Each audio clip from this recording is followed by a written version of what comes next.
तुम्हाला सतत 1111 हा नंबर दिसतोय का? मोबाईलमध्ये, घड्याळात, गाडीच्या नंबर प्लेटवर, बिलावर किंवा इतर ठिकाणी? जर हो असेल, तर हा फक्त योगायोग नाही. हे युनिव्हर्स तुम्हाला काहीतरी महत्त्वाचा संदेश देत आहे. म्हणून आजच्या व्हिडिओमध्ये आपण 1111 किंवा 111 हा एंजल नंबर, त्याचा अर्थ, त्याच्या पाठीमागचा आध्यात्मिक दृष्टिकोन आणि तो दिसल्यानंतर नेमकं काय करायचं हे जाणून घेणार आहोत. आध्यात्मिक परंपरेमध्ये 1111 या नंबरला खूप महत्त्व आहे. याचा अर्थ असा होतो की नवीन सुरुवात, जागरूकता किंवा संधीचं प्रतीक. 1111 दिसल्यावर आधी काय होतं? असं काय घडतं ज्यामुळे आपल्याला 1111 दिसतं? अलीकडे काही लोकांना 1111 हा नंबर खूप दिसत असेल किंवा 111 हा नंबर दिसत असेल कोणत्याही ठिकाणी. तर हे दिसण्यापाठीमागे काय सायंटिफिक रिझन असेल किंवा काय अशा गोष्टी असतील की ज्याच्यामुळे हा नंबर दिसतो? काही लोकांना या गोष्टींवरती विश्वास नसतो, काही लोकांना दिसतच नाही, काही लोकांना दिसतं पण ते नोटीस करत नाहीत. अशा काही बाबतीत घडू शकतात. पण वारंवार ज्याला 1111, 111 हा नंबर दिसतो ना, इथे लक्षात घ्या, प्रत्येक अंकाचं काहीतरी महत्त्व आहे. तर आज आपण फक्त 1111 किंवा 111 या सीरीजमध्ये बघणार आहोत. तर 1111 केव्हा दिसतं? जेव्हा आपण आपल्या हायर सेल्फशी कनेक्ट होतो, तेव्हा आपल्याला 1111 दिसतं. हायर सेल्फ म्हणजे काय? तर स्वतःचं हायर व्हर्जन. आपण जेव्हा आपल्या हायर सेल्फशी कनेक्ट होतो ना, तेव्हा आपल्याला 1111 हा नंबर दिसतो. सेकंड आहे, युनिव्हर्सकडून जेव्हा आपल्याला काहीतरी मेसेज येणार असतो, तेव्हा आपण युनिव्हर्सशी कनेक्ट होतो ना, तेव्हा पण हा नंबर आपल्याला वारंवार दिसतो. अवेकनिंग. अवेकनिंग म्हणजे जागरूकता म्हणू आपण त्याला. आत्ता जे आपण बघतो, ऐकतो किंवा अनुभव करतो, विचार करतो, त्याच्या पलीकडे जाऊन जेव्हा आपली जागरूकता होते, की हे असं का आहे किंवा ह्याचा अर्थ काय आहे किंवा कोणत्या प्रकारे, म्हणजे जागरूकता थोडक्यात येते ना, तेव्हा आपण अवेकनिंग होतो. म्हणजे आपण नको त्या गोष्टींवरती, इतक्या क्षुद्र गोष्टींवरती ज्याला काहीच अर्थ नाही आहे, अशा गोष्टींसाठी आपण विचार करतो किंवा भांडतो किंवा त्या गोष्टींना जास्त महत्त्व देतो. त्याच्या पलीकडे जाऊन पण काही गोष्टी अशा आहेत, हे जेव्हा आपल्यात जागरूकता निर्माण होते, तेव्हा पण आपल्याला 1111 हा नंबर दिसतो. मग हे अवेकनिंग कधी-कधी मेडिटेशनद्वारे होतं, कधी-कधी आपले चांगले कर्म असतात त्याच्याद्वारे होतं, कधी-कधी काही गोष्टींद्वारे होतं, काही-काही विचारांद्वारे होतं.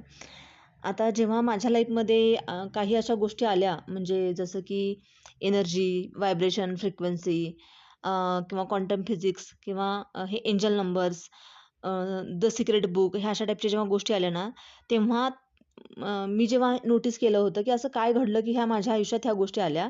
कारण इतक्या वर्षामध्ये तरी त्या माहीत पण नव्हतं ह्या गोष्टी अशा काही असतात ते. असं अचानक काय घडलं, की आपल्याला ह्या अशा गोष्टी समजल्या, की अशा पण गोष्टी अस्तित्वात आहेत आपल्या युनिव्हर्समध्ये. तेव्हा माझ्या लक्षात आलं होतं, की अवेकनिंग म्हणजेच माझ्या आतली जी जागरूकता आहे ती वाढली होती. तर ही जागरूकता किंवा हे अवेकनिंग जे आहे ना, ते कोणत्याही माध्यमातून होतं. जसं की मेडिटेशन, मी सांगितल्याप्रमाणे मेडिटेशन किंवा कर्म, काही गोष्टी असतील, विचार असतील त्याद्वारे. तिसरं आहे, युनिव्हर्सशी कनेक्ट झाल्यानंतर, म्हणजेच युनिव्हर्सशी आपण जेव्हा कनेक्ट होतो ना, तेव्हा अशा गोष्टी आपल्याला दिसायला लागतात, की एंजल किंवा आपले पित्र असतील, स्पिरिट गाईड असतील, आपल्याला हेल्प करत असतात किंवा आपल्याला मार्गदर्शन करत असतात. आपल्याला कुठेतरी आपण स्टक झालोय, थांबलोय, आपल्याला काही सुचत नाहीये. आपल्या दैनंदिन आयुष्यामध्ये आपण एवढे हे झालोय, की आपल्याला मार्ग दिसत नाहीयेत आणि आपण जेव्हा कुठल्यातरी देवाकडे, आपल्या पितरांकडे किंवा स्पिरिट गाईड, म्हणजे कोणीही एखादे गुरु असतील किंवा थोडक्यात युनिव्हर्सशी सुद्धा आपण जेव्हा बोलतो, कधी-कधी आपल्याला माहीत पण नसतं अशा गोष्टी असतात. ते युनिव्हर्स वगैरे हे शब्द पण आपल्याला नवीन असतात. स्पिरिट गाईड वगैरे हे पण एंजल नवीन हे शब्द असतात. पण आपण कुठेतरी हतबल होतो किंवा आपल्याला काहीतरी मार्ग मिळत नाही, तेव्हा आपण कुठेतरी हतबलतेने जेव्हा बोलतो, की मला कुठून तरी मार्ग मिळावा, काहीतरी अशा गोष्टी घडाव्यात, की माझ्या आयुष्यामध्ये चांगलं व्हावं. आणि तेव्हाच आपल्या आजूबाजूला जे आपले स्पिरिट गाईड असतात ना, ते आपल्याला किंवा एंजल असतात, ते आपल्याला हेल्प करत असतात कुठल्या ना कुठल्यातरी माध्यमातनं. म्हणजेच ते आपल्याला इंट्युशन देत असतात आतून, की हा निर्णय घेणं योग्य आहे की अयोग्य आहे, ह्या गोष्टी केल्या पाहिजेत की नाही केल्या पाहिजेत, हे कुठेतरी मी बघितलेलं आहे, या ठिकाणी कधीतरी मी गेलेलो आहे.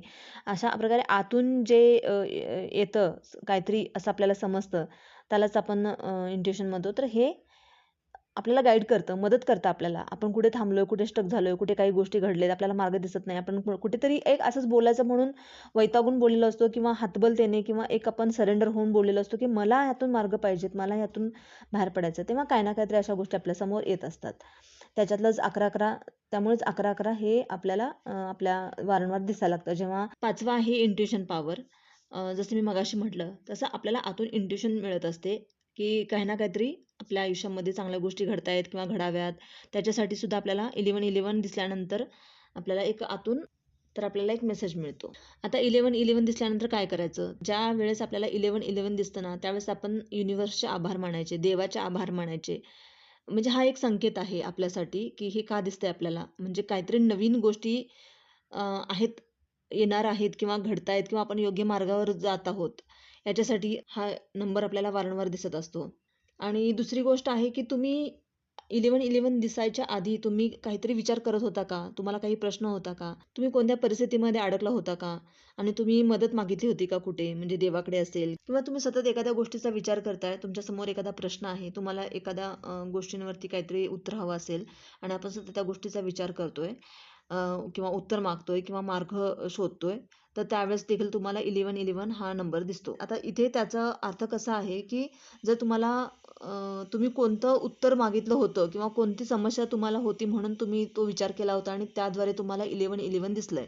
तर ते 1111 दिसल्यानंतर तुम्ही जेव्हा फाइंड आउट कराल, की बाबा हे कशामुळे, काय मी मागितलं होतं, कोणत्या गोष्टीवरती विचार केला होता, ती गोष्ट त्याचं तुम्हाला उत्तर मिळालेलं आहे, की एंजल नंबर दाखवून युनिव्हर्सनं कन्फर्म केलंय. Go for it. घाबरू नको, निर्णय घे.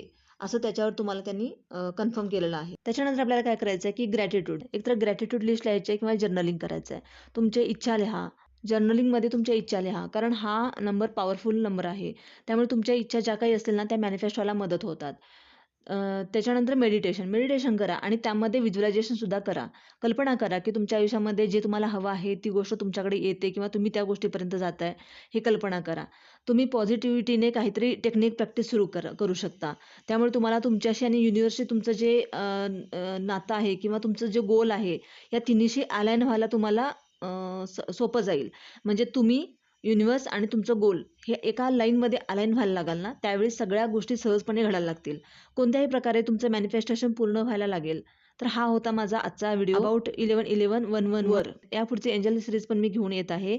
222 किंवा 2222, 333, 3333 या प्रकारे, ज्यामुळे तुम्हाला नक्कीच मदत होईल. आणि अजून यूट्यूब चॅनलला जर तुम्ही सबस्क्राईब केलं नसेल तर लगेच करा व बेल आयकॉन प्रेस करा. धन्यवाद.